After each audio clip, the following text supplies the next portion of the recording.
Chaque année, des milliers d'animaux sont abandonnés, notamment pendant les vacances. Une réalité encore trop méconnue. Face à ce fléau silencieux, Françoise a imaginé une façon originale de sensibiliser petits et grands. Un jeu de société, nommé Oscar et Oli.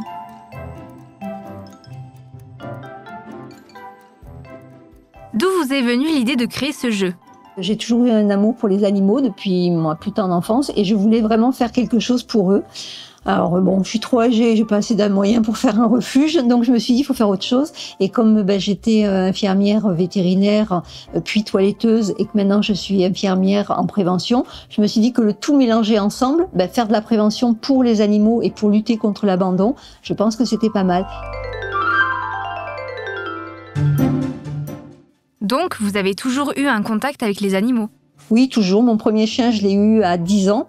Et après, il m'est venu l'idée d'avoir des moutons, des chèvres, voilà. Mais mes parents m'ont toujours habituée à ce que on a des animaux, on s'en occupe. Ils voulaient bien payer les frais vétérinaires, la nourriture, mais par contre, l'entretien, c'était moi, sinon il n'y avait pas d'animaux.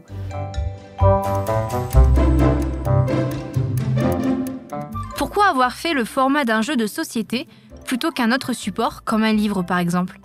Parce qu'en fait, dans le travail que je fais actuellement, comme infirmière en santé au travail, c'est ce qui marche le mieux, le format du jeu, parce que c'est vraiment, on s'amuse, donc on apprend en s'amusant.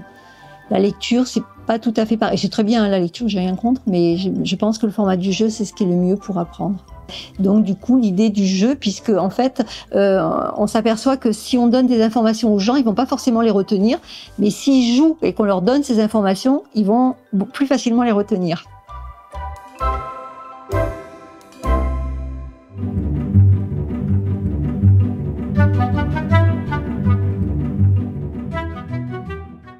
Expliquez-nous une partie typique du jeu. Alors déjà, il y a deux possibilités. Soit on veut un jeu court, soit on veut un jeu long. Donc si on veut jouer que c'est court, on va prendre les 2 dés. Si on veut que la partie soit plus longue, on va prendre qu'un dé. Et après, c'est tout simple. On va faire comme un peu un jeu de loi. C'est-à-dire qu'on va avancer du nombre de cases. Donc là, par exemple, je serai à 8. 1, 2, 3, 4, 5, 6, 7, 8. Je regarde sur quoi je tombe. Je tombe sur les vacances. Donc, comme les vacances, pour l'instant, je n'ai pas encore de carte chance qui me permet d'avoir de la famille qui garde mon chien. Pour les vacances, je vais payer. Et en fait, tout le parcours, c'est ça. C'est soit vous tombez sur une carte question et vous allez pouvoir gagner de l'argent si vous répondez à la question. Soit vous allez tomber, sur un rejoue, bien sûr. Soit sur une carte chance. Donc, par exemple, les cartes chance, ça peut être, je me trompe. Les cartes chance, ça peut être, par exemple, cette carte, c'est une carte mutuelle. Donc, vous avez la mutuelle pour le vétérinaire. Donc, la prochaine fois où vous allez tomber sur le vétérinaire, vous n'aurez pas, quelle que soit la carte que vous allez piocher, vous n'allez pas payer le vétérinaire. Et à mesure, on remet les cartes en dessous. Le but, bien sûr, c'est d'arriver le premier à la case finale. Si on a trop de points, on va reculer comme un jeu de loi.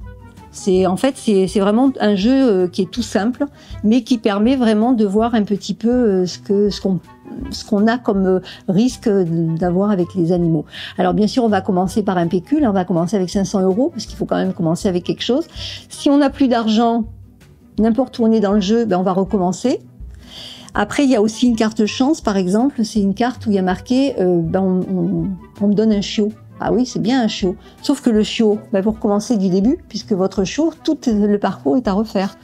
C'est pas comme un chien adulte qui est déjà, lui, plus ou moins éduqué, etc.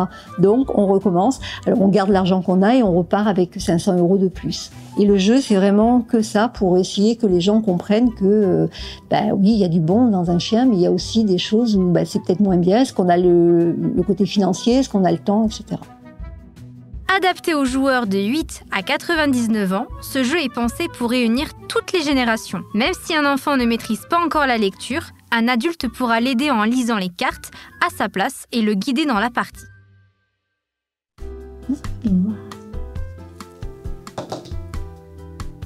3, 6. Chance. Mutuelle. Cette carte mutuelle pour les soins chez le vétérinaire. En donnant cette carte, tu n'auras rien à payer quand tu seras sur la case vétérinaire.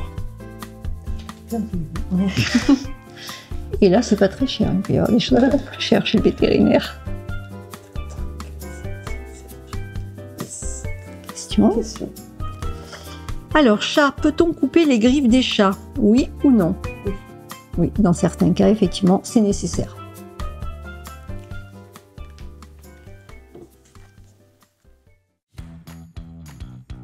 Pourquoi l'avoir nommé Oscar et Oli? Parce que j'ai pas beaucoup d'imagination et que Oscar et Oli sont mes deux chiens, tout simplement.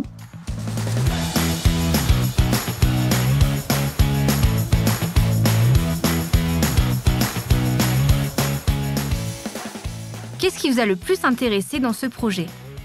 Moi, c'est la création. J'adore créer.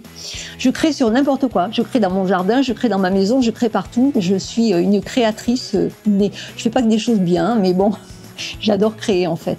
C'est vraiment ce qui m'a le plus plu. Pourquoi avoir créé l'association Oscar et Oli? En fait, j'aurais pu vendre ce jeu en tant que micro-entreprise ou ce que vous voulez, mais moi, en fait, comme je vous ai dit, je vais être à la retraite.